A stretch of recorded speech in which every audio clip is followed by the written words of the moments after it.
Konewka z różaną serwetką, odsłona druga, trudniejsza.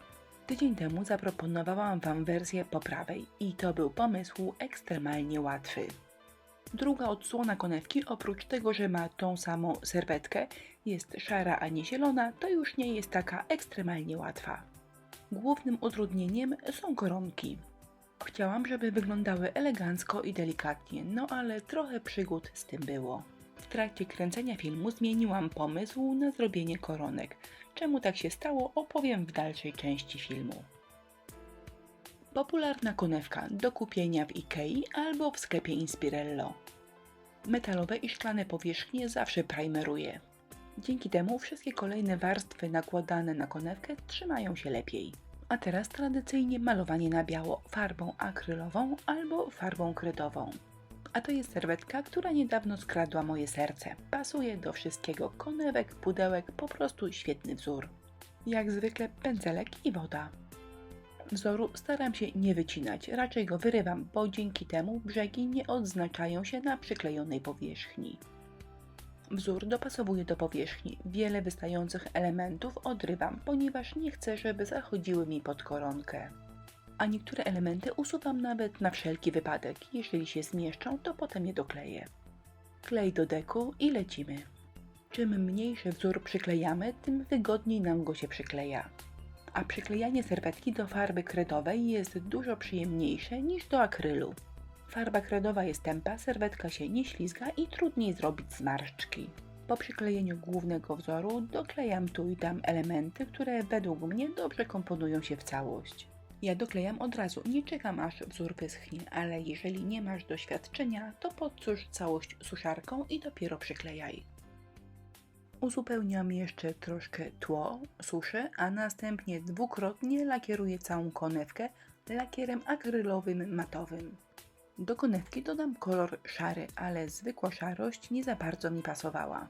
Szare plamki wokół różyczek teoretycznie są szare, a tak naprawdę szaro-różowe. Do mojego zimnego szarego dodałam kropelkę brązu, ale także świetnie się będzie komponowała kropelka czerwieni. Brzegi koloru podcieniuję, bo takie cieniowanie zawsze świetnie wygląda i daje taki lekki efekt 3D. Nie pokazuję dokładnie jak cieniować, ponieważ powstał już taki specjalny film. Cieniowanie jest łatwe, więc jeżeli chcesz zobaczyć jak to robić prawidłowo, podlinkuję pod filmem odpowiedni film. A różnica w cieniowaniu i niecieniowaniu wygląda tak. Z tej strony brzegi są już wycieniowane, a z tej jeszcze nie. I jeszcze raz strona cieniowana. Czarna farba akrylowa i ponownie cieniowanie, tym razem koloru szarego. Po cieniowaniu generalnie konewka jest już skończona, teraz pora przejść do wycisków. To jest foremka teksturowa z Tamperii. Świetny wzór złożony z różnych koronek, które bez problemu można w kilku miejscach podzielić.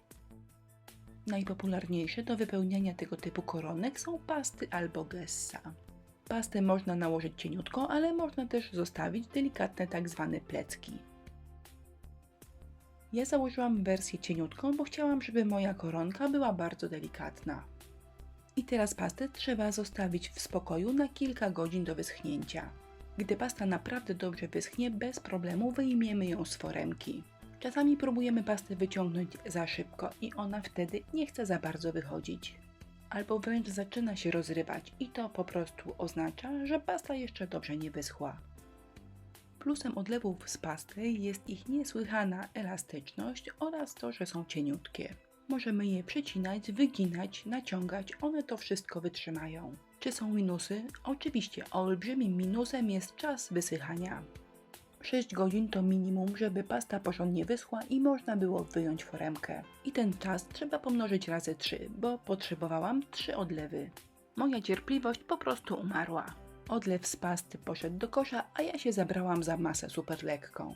Żeby wywałkowana w foremkę masa nie stawiała oporów podczas wyciągania, zastosowałam zwykłą mąkę kartoflaną. Gdy na dworze zrobi się gorąco, ten patent na pewno Wam się przyda. Masa super lekka nie lubi wysokich temperatur ani ciepłych rąk. Zaczyna się brzydko kleić do wszystkiego, a potem to już są same kłopoty. takiej sytuacji w zależności od rodzaju foremki mamy dwa wyjścia. Płytkie foremki, takie jak ta, możemy posypać mąką kartoflaną, może być także puder albo talk. Do głębokich foremek nie potrzebujemy mąki, po prostu wypełniamy foremkę i wkładamy ją do zamrażalnika, a zamrożoną masę bez problemu wyjmiemy z każdej foremki. Jeszcze na mokro, czyli od razu po wyciągnięciu wycisku nożykiem precyzyjnym odcinam niepotrzebne kawałki masy. Pędzelkiem delikatnie uklepałam brzeg i mój wycisk wygląda tak. A ten kawałek akurat trafi na rączkę. W 10 minut mam już zrobione wszystkie wyciski, 2 godziny suszę i mogę je malować. Wszystkie elementy maluję tym samym kolorem szarości, którym malowałam przed chwilą konewkę. Biała farba akrylowa oraz pędzelek gąbkowy. Po prostu na górną część wycisku nakładam delikatnie białą farbę.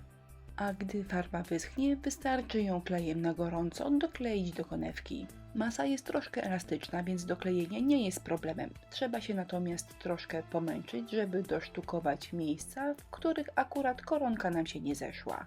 Dla estetów te miejsca pewnie będą bolesne. Ja się tym nie przejmuję, po prostu staram się te połączenia umiejscowić tam, gdzie nie za bardzo będziemy na nie zwracali uwagę. Domaluje szef. Można się męczyć pędzelkiem, ale można też to zrobić białym mazakiem niezmywalnym. Jeżeli lubicie ułatwiać sobie życie, to takich mazaków szukajcie w naszym sklepie. I jeszcze jeden etap cieniowania. Zawsze warto podkreślić jakieś zagłębienia oraz podcieniować doklejone elementy. Ostatnim dodatkiem będą kropeczki robione cienką stroną wykałaczki. Jak wiecie, lubię kropeczki, ale zdaję sobie z tego sprawę, że nie każdy je lubi. Więc idąc na kompromis w tej pracy zrobiłam takie bardzo malutkie, używając cienkiej strony wykałaczki. Mając nadzieję, że jak ktoś kropek nie lubi, to może ich prawie nie zauważy. A na koniec domalowałam szef, bo uważam, że akurat w tej pracy robię całkiem fajną robotę. Jeżeli ktoś chce, to na koniec może jeszcze całą konewkę polakierować. Ja już nie lakierowałam. Dowiązałam jeszcze dyndadełko. Szary koralik przy chwoście ulepiłam z masy super lekkiej. Pomalowałam na szaro, potem polakierowałam i teraz prezentuje się tak. Jak zwykle listę wszystkich produktów, które używałam w tym filmie, znajdziecie w opisie tego wideo. A na koniec mała prośba. Jeżeli jakieś informacje pokazane albo powiedziane w filmie uważacie za szczególnie przydatne, to koniecznie napiszcie mi o tym w komentarzu. Dziękuję za uwagę, zapraszam do naszego sklepu i na inspirello.pl.